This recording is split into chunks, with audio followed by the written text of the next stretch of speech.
Hay una imagen que la historia de Francia lleva más de 200 años intentando olvidar y no puede. Una plaza llena de gente. Una carreta que avanza despacio por entre la multitud. Y dentro de esa carreta, un hombre con las manos atadas a la espalda, la camisa rasgada al nivel del cuello, mirando hacia adelante con la mandíbula apretada. No es un criminal. No es un asesino en el sentido ordinario de la palabra. Es el hombre que durante 2 años había enviado a otros hombres exactamente así, en esa misma carreta, por esa misma calle, hacia esa misma plaza. Y ahora le tocaba a él. La multitud que lo rodeaba era la misma multitud que meses antes lo había aclamado como el Salvador de la República. Los mismos rostros. Las mismas calles de París. Pero ahora los gritos eran diferentes. Ahora gritaban su nombre como si fuera una maldición. Maximilien Robespierre llegó a la guillotina el 28 de julio de 1794. Tenía 35 años. Era el hombre más poderoso de Francia. Y era el arquitecto del sistema que iba a matarlo. Esta es su historia. Pero antes de que sea su historia, es la historia de una máquina. Una máquina que un médico bondadoso inventó para hacer las ejecuciones más humanas. Una máquina que terminó cortando más de 2.700 cabezas en menos de un año solo en París. Una máquina que se convirtió en el símbolo más reconocible del poder del Estado sobre la vida humana. Y una máquina que, al final, no distinguía entre sus víctimas y sus creadores. Quédate hasta el final. Porque el último minuto de esta historia es el que nadie que lo ve puede quitarse de la cabeza. Para entender la guillotina hay que entender lo que existía antes de ella. Y lo que existía antes de ella era, dependiendo de quién fueras, completamente diferente. En la Francia del siglo XVIII, la manera en que te ejecutaban dependía directamente de tu posición social. Si eras noble, tenías derecho a morir decapitado con una espada. Era considerado un método rápido, limpio, relativamente digno. Si eras un hombre del pueblo, las posibilidades eran mucho peores. La horca, que podía tardar minutos en matar y que dejaba al cuerpo convulsionando ante la multitud. La rueda, donde los huesos eran rotos sistemáticamente con una barra de hierro. El descuartizamiento, reservado para los crímenes más graves, donde el cuerpo era literalmente dividido en partes y expuesto en diferentes puntos de la ciudad como advertencia. La muerte, en el antiguo régimen francés, era una declaración de clase social. Incluso en el último momento de tu vida, el sistema te recordaba exactamente dónde estabas en el orden del mundo. Joseph Ignace Guillotin no era un revolucionario.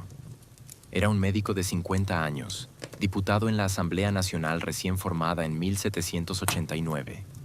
Un hombre de principios ilustrados que creía genuinamente en la igualdad y en la ciencia. Cuando se puso de pie en la Asamblea el 1 de diciembre de 1789 para proponer una reforma del sistema de ejecuciones, lo hizo con la convicción tranquila de quien presenta un argumento racional ante personas racionales. Su propuesta era simple.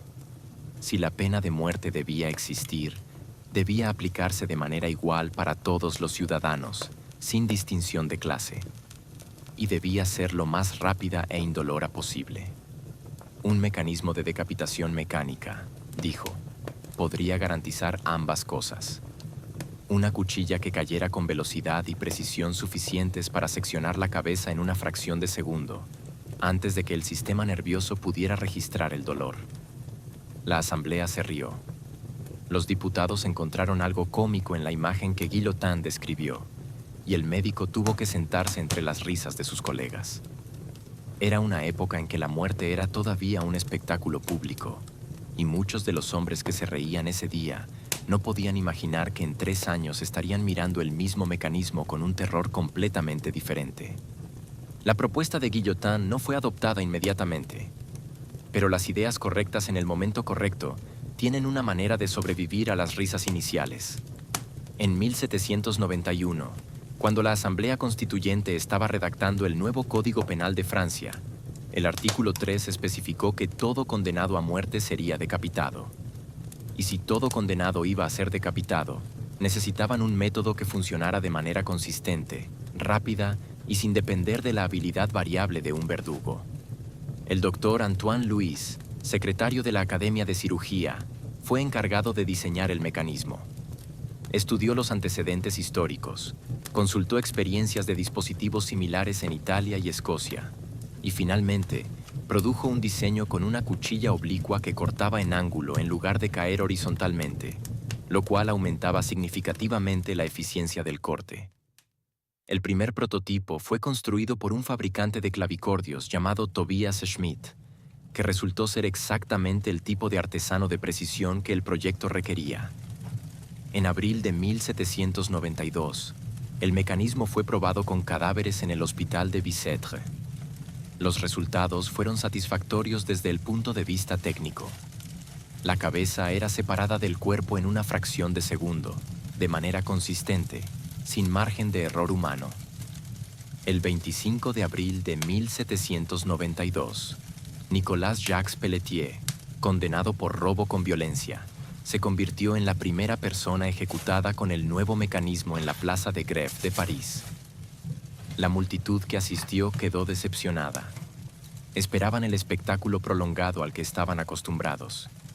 En cambio, vieron algo que duró menos de un segundo. Hubo abucheos. Alguien en la multitud gritó que devolvieran la horca. La máquina no tenía nombre oficial todavía. Los periódicos la llamaban de varias maneras. Algunos usaban el nombre del doctor Louis, llamándola la Louisette o la Louison. Pero el nombre que se quedó, con esa crueldad casual que tiene la historia popular, fue el del hombre que la había propuesto sin haberla diseñado ni construido: la guillotina. Guillotin pasó el resto de su vida intentando que su nombre fuera disociado del dispositivo, sin éxito. Murió en 1814, y su familia, mortificada por la asociación, solicitó oficialmente al gobierno que cambiara el nombre de la máquina. Cuando el gobierno se negó, cambiaron su propio apellido.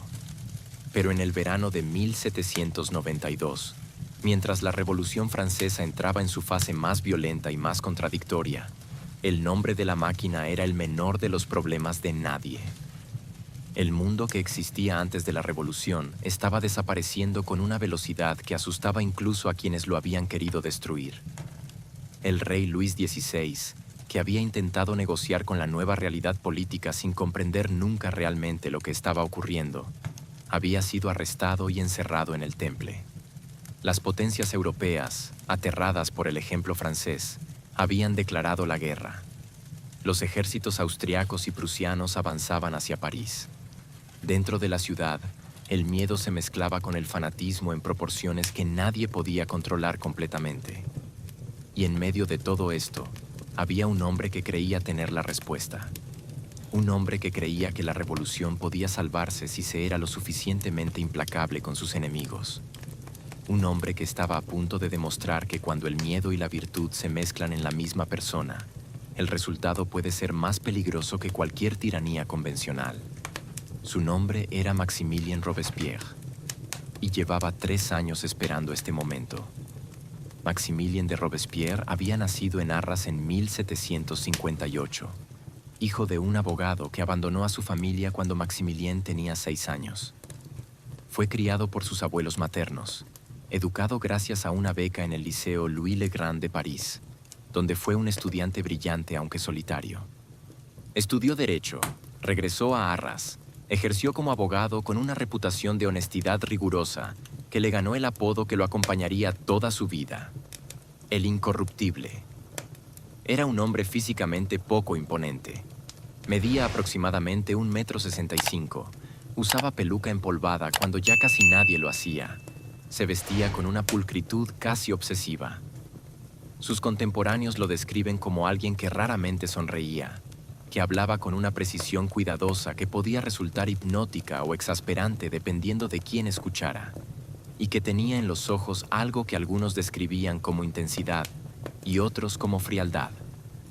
Lo que Robespierre tenía, sobre todo, era una certeza absoluta, inquebrantable, casi religiosa sobre lo que era la virtud y sobre lo que Francia necesitaba para ser libre. Había leído a Rousseau con la devoción con que otros hombres leen textos sagrados. Creía en la voluntad general del pueblo, en la república de la virtud, en la posibilidad de construir una sociedad verdaderamente justa si se eliminaban todos los obstáculos que se interponían entre el pueblo y su destino natural. El problema, como Robespierre lo veía, era que había muchos obstáculos y que tenían rostros humanos. En enero de 1793, el rey Luis XVI fue guillotinado en la Plaza de la Revolución. Robespierre había votado a favor de la ejecución sin condiciones ni aplazamiento. No con placer, o al menos eso decía, sino con la convicción fría de quien entiende que la historia exige ciertos sacrificios. En marzo, comenzaron las guerras en la Vendée, donde campesinos católicos se levantaron contra el gobierno revolucionario en una rebelión que combinaba la fe religiosa con el rechazo a los nuevos impuestos y a la conscripción. En abril, el general Dumouriez desertó al enemigo austriaco. La República parecía asediada desde todos lados. Fue en este contexto que en junio de 1793, el Comité de Salvación Pública, el órgano ejecutivo de la Revolución, pasó a estar dominado por Robespierre. Era el hombre del momento, el único que parecía tener la claridad y la determinación suficientes para salvar a la República de sus enemigos internos y externos. Y los enemigos, según Robespierre, estaban en todas partes. Lo que siguió fue el periodo que la historia llama el terror. Comenzó con una lógica que, en el contexto de 1793, no carecía completamente de fundamento. La República estaba en peligro real. Había conspiraciones reales, traidores reales, agentes del extranjero reales que trabajaban para destruir la revolución. El Tribunal Revolucionario fue creado para juzgar a estos enemigos con rapidez y eficiencia. El problema es que la rapidez y la eficiencia, cuando se aplican a la justicia, tienden a eliminar la parte más importante del proceso, la verificación. Los juicios ante el Tribunal Revolucionario duraban en promedio menos de 2 horas. La defensa era nominal. La mayoría de los acusados eran condenados antes de entrar a la sala. Y la condena era casi invariablemente la misma: la guillotina. Al principio, los que morían eran aquellos que incluso los más escépticos podían reconocer como enemigos legítimos de la República. Aristócratas que habían conspirado con las potencias extranjeras. Oficiales militares que habían traicionado sus mandos. La reina María Antonieta, ejecutada en octubre de 1793, cuya muerte Robespierre no había buscado activamente, pero tampoco había impedido. Pero la lógica del terror tenía su propia dinámica, y esa dinámica tenía una dirección inevitable. Una vez que se establece que el miedo a los enemigos internos justifica la suspensión de las garantías normales de justicia, la definición de enemigo interno tiende a expandirse. Primero son los aristócratas. Luego son los sacerdotes que no han jurado lealtad a la República. Luego son los comerciantes que especulan con los precios de los alimentos. Luego son los políticos que expresan dudas sobre la dirección de la revolución. Y luego, inevitablemente, son los propios revolucionarios. Georges Danton había sido uno de los hombres más importantes de la revolución desde sus primeras horas. Un hombre enorme, de voz tronante, con la energía de alguien que disfruta visceralmente de la política y de la vida. Era el tipo de revolucionario que Robespierre nunca podría ser. Imperfecto, pragmático, capaz de reírse de sí mismo, capaz también de hacer compromisos cuando los compromisos eran necesarios.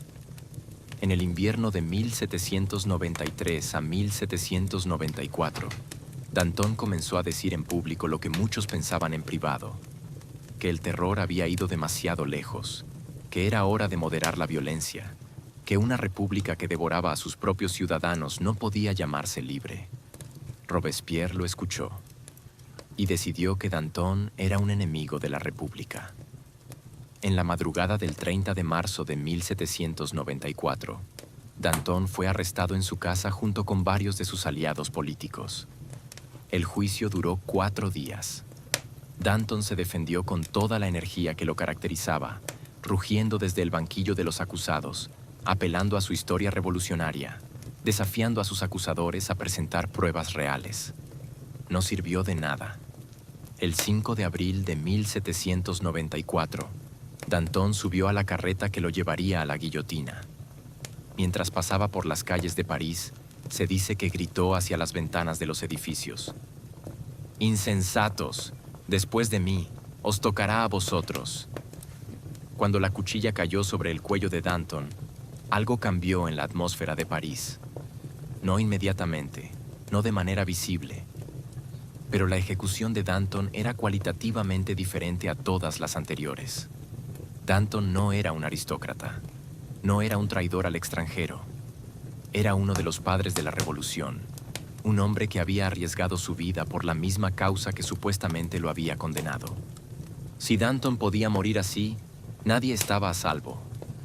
En los meses que siguieron a la ejecución de Danton, el terror alcanzó su intensidad máxima. El período que los historiadores llaman el Gran Terror, que se extiende aproximadamente desde junio hasta julio de 1794, vio aproximadamente 1.400 ejecuciones solo en París en menos de 2 meses. Las carretas con condenados recorrían las calles de París 2 veces al día. La guillotina trabajaba sin descanso.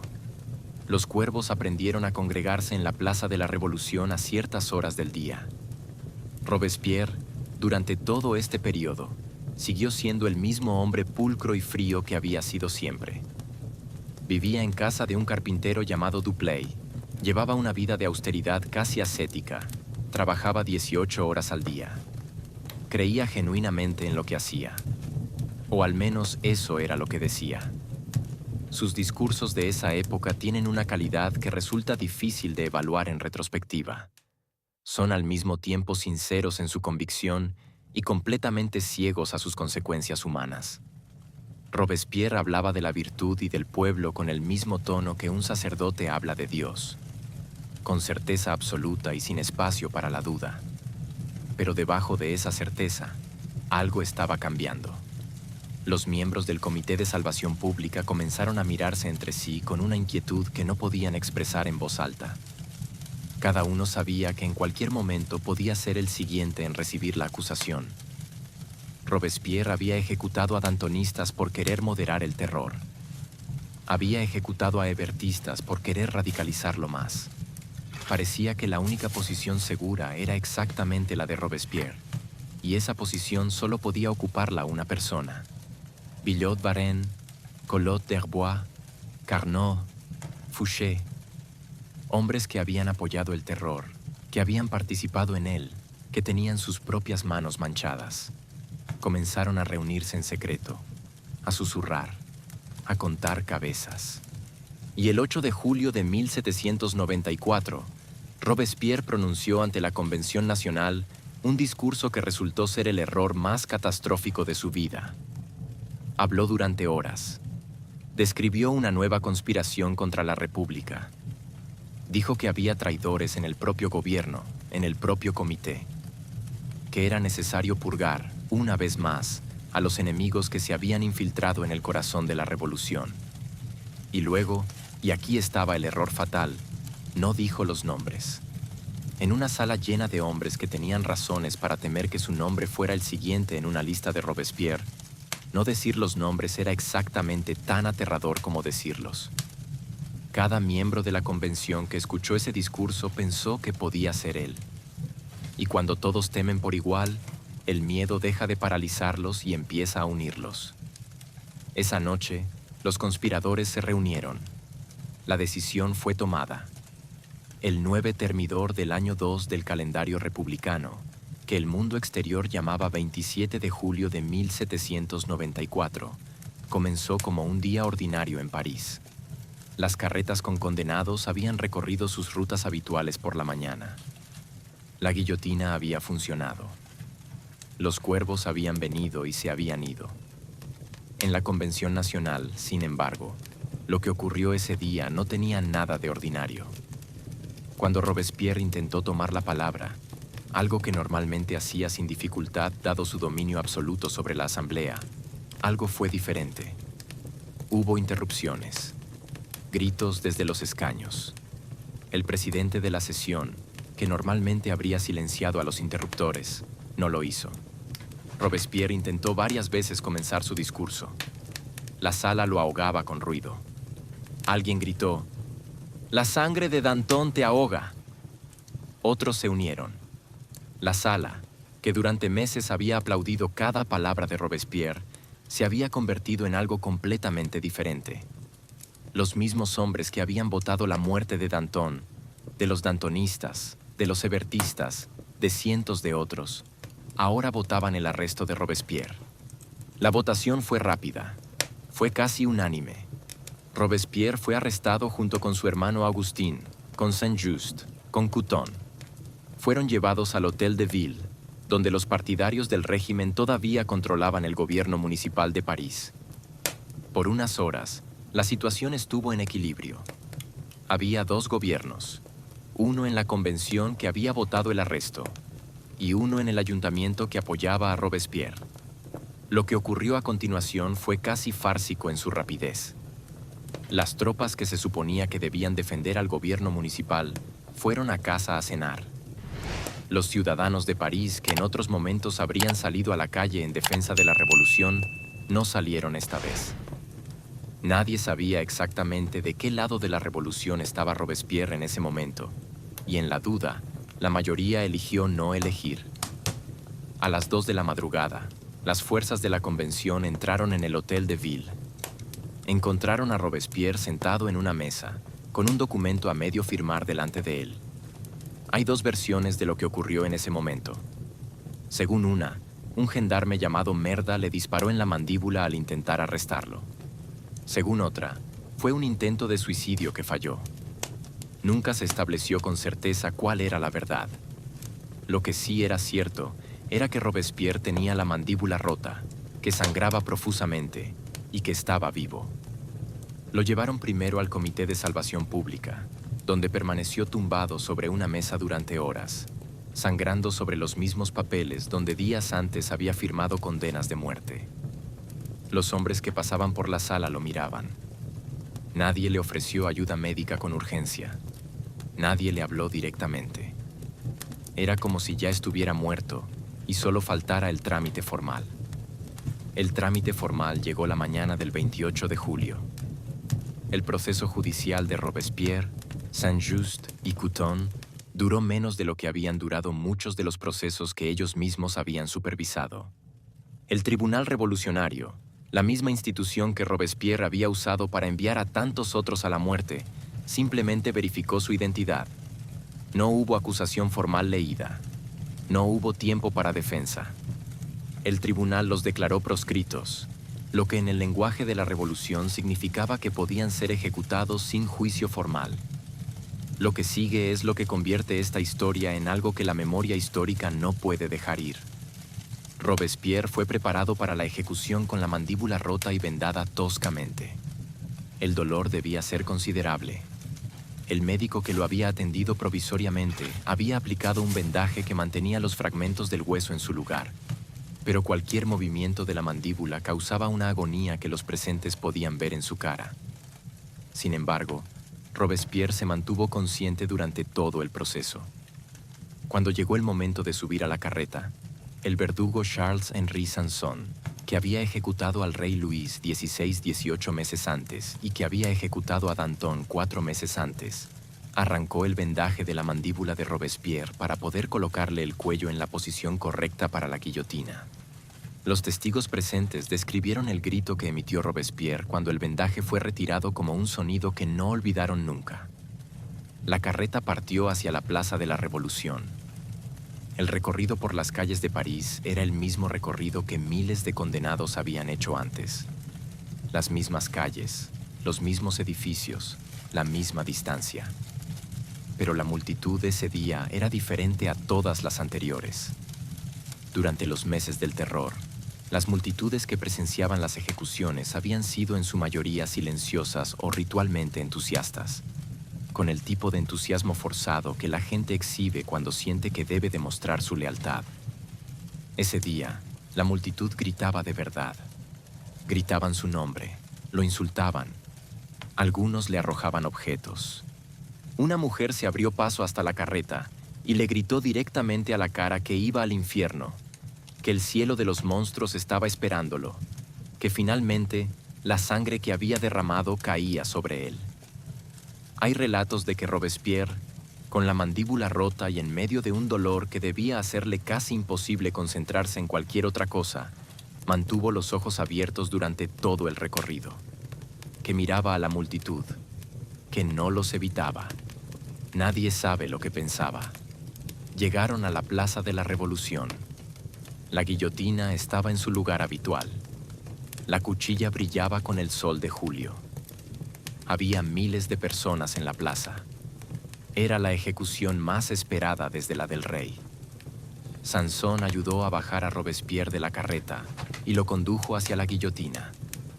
Cuando llegó el momento de colocarle la cabeza en la cuchilla, el proceso normal requería que el condenado estuviera tumbado boca abajo en una tabla que luego se inclinaba hasta quedar horizontal.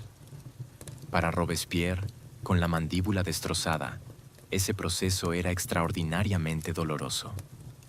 El verdugo Sanson colocó a Robespierre en posición. La multitud guardó silencio por primera vez en la tarde. Ese silencio duró exactamente lo que tardó la cuchilla en caer. Fue a las 7:30 de la tarde del 28 de julio de 1794. La cabeza de Maximilien Robespierre cayó en la misma cesta donde habían caído la cabeza del rey, la de Danton, la de la reina, la de 2.700 otros hombres y mujeres que habían pasado por ese mismo lugar. La multitud rugió. Y entonces, muy lentamente, el ruido fue disminuyendo. Y cuando el silencio regresó a la plaza, era un silencio diferente al de antes. No el silencio de la expectativa, sino el silencio de algo que ha terminado. El silencio de personas que de repente no estaban completamente seguras de lo que acababan de ver, ni de cómo debían sentirse al respecto. Lo que vino después del 9 Thermidor fue lo que los historiadores llaman la reacción termidoriana. Los hombres que habían derrocado a Robespierre abrieron las prisiones, liberaron a miles de presos y pusieron fin al terror. Luego reescribieron la historia para presentarse como salvadores en lugar de cómplices. El doctor Guillotin fue liberado de prisión. Pasó el resto de su vida ejerciendo la medicina, incapaz de sacudirse el nombre que la historia le había pegado. Su familia solicitó que el gobierno cambiara el nombre de la máquina. Cuando el gobierno se negó, la familia cambió su propio apellido. La guillotina continuó siendo el método oficial de ejecución en Francia durante casi 200 años. La última ejecución tuvo lugar en 1977. La pena de muerte fue abolida en 1981. Pero hay algo en la historia de Robespierre que no se resuelve completamente con las fechas y los datos. Algo que la historia sigue discutiendo y que probablemente seguirá discutiendo mientras existan personas interesadas en entender cómo los seres humanos se relacionan con el poder y con la violencia. ¿Creyó Robespierre hasta el final que tenía razón?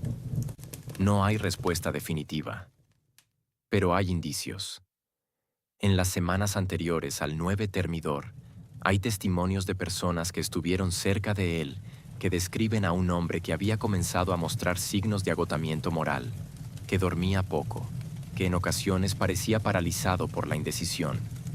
El discurso del 8 de julio, el que precipitó su caída, puede leerse como el discurso de alguien que ha perdido la confianza en su propio sistema y que trata desesperadamente de recuperarla llamando a una nueva purga. O puede leerse como el discurso de alguien que siempre creyó en lo que decía hasta el último momento. Las dos lecturas son igualmente posibles. Y esa es quizás la razón más profunda por la que Robespierre sigue siendo una figura que fascina y perturba al mismo tiempo. No porque fuera un monstruo incomprensible, sino porque era comprensible. Porque el camino que recorrió desde el joven abogado idealista de Arras hasta el hombre con la mandíbula rota en la carreta es un camino que tiene su propia lógica interna. Y esa lógica no es la de la locura, sino la de la certeza llevada hasta sus consecuencias últimas. La certeza de que uno tiene razón. La certeza de que los que se oponen están equivocados o son malvados. La certeza de que el fin justifica los medios porque el fin es suficientemente noble.